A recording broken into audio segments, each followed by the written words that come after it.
ভাই মাল তো পাইলাম না, স্পোর্টের বিল্ডরে নাকি পুলিশে ধরে লয়ে গেছে গা। কি কইলি তুই?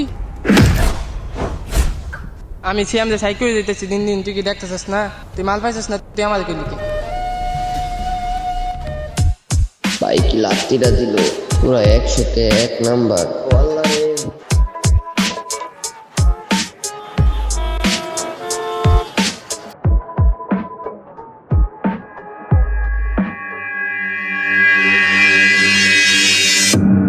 ভাই একটা কথা কইতাম, এই অত্যাচারী কাল্লু মাসুম তো এলাকাবাসীর উপর অনেক অত্যাচার করতে আছে। আবার কিছুদিন আগে আম গড়েও কারায় দিল, এটার একটা ব্যবস্থা করতে না? তুই ঠিকই কইছস।